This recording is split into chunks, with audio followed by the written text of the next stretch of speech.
Terry Smith's fund has paid 37 times earnings for Intuit and a share price of around $125 in 2017.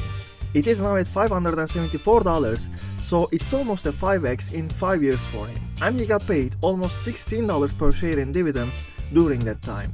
Intuit's annual dividend is now at $3.60, so his yield on cost is at 2.8%. Fundsmith has also paid 36 times earnings and a share price of around $66 for IDEX in 2015. IDEX is now at $482, so it has been a 7x for Fundsmith in 8 years. These are just two examples that Terry Smith has provided in an answer. But before we go any further, let's listen to Terry's answer in its entirety.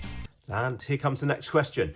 At the end of 2010, the Fundsmith portfolio had a free cash flow yield of 7%. And at the end of 2020, this had fallen to 2.8%. Would Terry have reasonably expected an 18% annual return over the last 10 years with a starting free cash flow yield of 7%? And given that the companies in the portfolio are now more richly valued, would he expect returns of the fund to be lower over the next 10 years? Actually, my expectations haven't changed very much, funnily enough. I mean, what we've delivered has changed a bit, and no doubt will change a bit more over time, I think. But somewhere back in the annals of all this, maybe back at our very early shareholders meeting, but somewhere back there, I said, somebody asked me what I thought we could deliver in terms of returns, and of course, subject to all the usual caveats about we're not promising anything and everything else, I said, well, about 12% really, I think is what we could get based on the cash flow yield we've got and the growth we've got. If you add the two together, you get a rough guess at it, about 12. And funnily enough, if I sit here today and I say, well, the free cash flow yield is sort of about 3, let's not get overly precise, and the growth rate's sort of about 8, that kind of gets me to about 11, which is about... Now, so what got us to 18? Well, a few other things went better than we expected, I suppose, is the answer. And perhaps Jules, as I know, has made up a slide on this, can elaborate on what we mean by that. Well, where do we get from your expectation of 12 to 18, Terry? Well, some things that we bought on a free cash flow yield of whatever we bought them on, 3. One of the great problems in talking about that is when you say, well, it's on a free cash flow yield of 3%, which it is now, that, of course, isn't a matter of debate. That's just a precise mathematical number. It's the last 12 months cash flow divided by the price. But whilst it's got great precision, it's in the rear view mirror of the car. What we get is out of the windscreen of the car. That's where we're heading. It's the future that we're actually buying into. We're not buying the past returns, we're buying the future returns these companies will deliver. And of course, the problem we're trying to drive when looking through the windscreen is it's always a bit foggy. But it's a lot safer than trying to drive looking in the rear view mirror. So looking at the historic free cash flow yield and looking at the growth rate didn't get me to the right answer 10 years ago.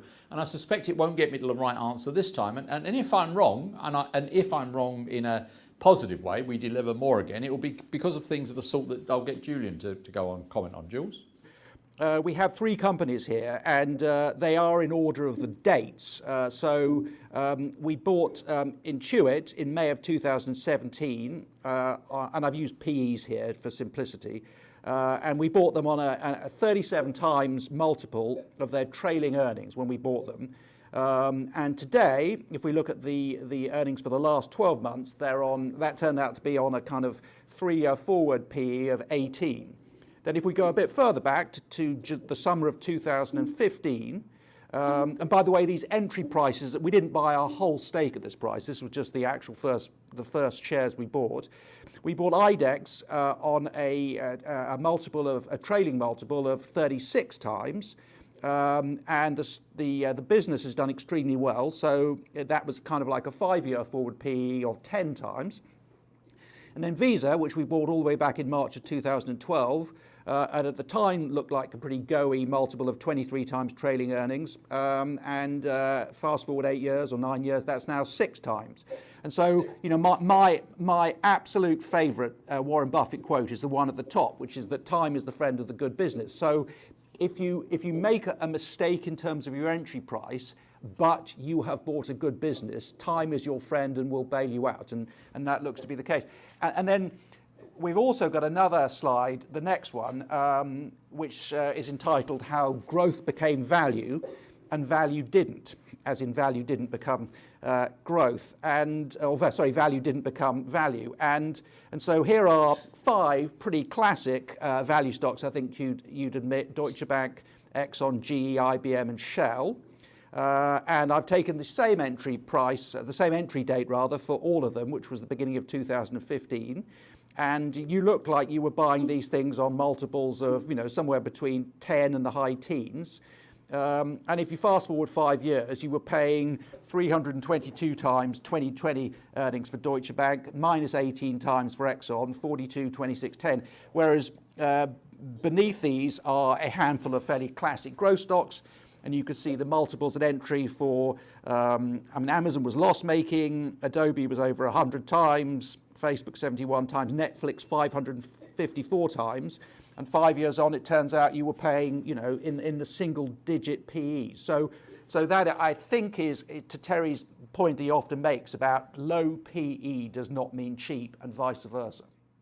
It's basically the value stocks, the earnings fell faster than the share price, is what happened. Whereas on the relatively high quality growth stocks, the reverse occurred. Although they look pretty punchy in terms of valuation, the earnings grew an awful lot faster than the price grew, quite clearly.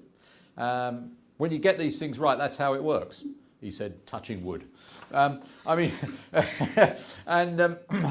last slide on this is one that I particularly like. It's called Justified PEs, which hopefully you can see on the screen now. This is looking back to 1973 and looking at a bunch of companies here and saying what PE could you have paid and got, as it says at the top of the slide, a 7% compound annual growth rate in the share price. So you could have bought these at a earnings multiple back then, not the actual one they were trading on. No, it goes back and computes what you could have paid for them and got 7% growth in the share price over the intervening period. And the reason it chooses 7% is because the MSCI World Index, the index that most fund managers don't beat, delivered 6.2% per annum. So if you'd paid this PE for any one of these shares, you'd have beaten the index by 3/4 of a point. Not a bad result, I think most fund managers would say. And when you look at it, in 1973, you could have paid 281 times earnings for L'Oreal and beaten the index. Wow. Now, I'm fairly sure you wouldn't have done that. I'm absolutely certain I wouldn't have done it, but you should have done it. And that's the problem with getting into this highly valued must be expensive, lowly valued must be cheap mantra that people seem to have slipped into. If you go down the list, Brown-Forman, which we own, also the American distiller of Jack Daniels, could have paid 174 times. Colgate 126 times. PepsiCo 100 times. I mean, these are big numbers, aren't they, that you could have paid and beaten the index. It just puts it in perspective that we won't get the right answer out of looking at where we are by a spot valuation now and just going, oh, it looks a bit expensive. We actually have to think about the quality of the business and what it might produce for us in the years ahead before we can come to the right answer.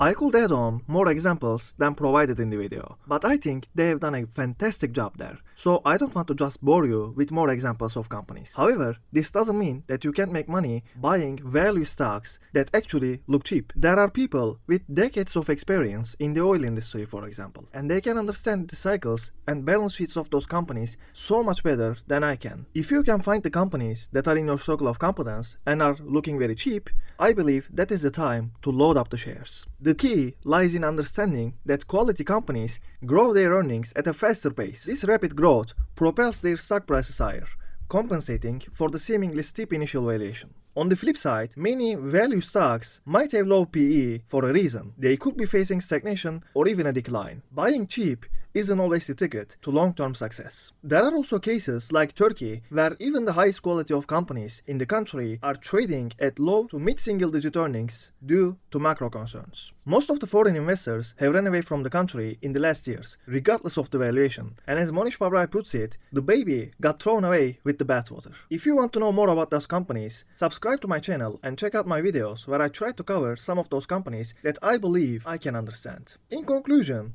paying higher multiples for quality companies is an investment in the future. It is about recognizing that the best returns often come from those businesses that consistently outpace the competition. As you embark on your investment journey, remember the words of Terry Smith. Buy good companies, don't overpay, do nothing. Quality matters. And in the world of investing, it might just be the secret to long-term wealth. Remember, quality investing requires patience. It is not about quick gains, but about reaping the rewards of a well-curated portfolio over time. Let me know what you think in the comments, and if you like this video, hit the like button and subscribe for more in the future. Take care. Bye.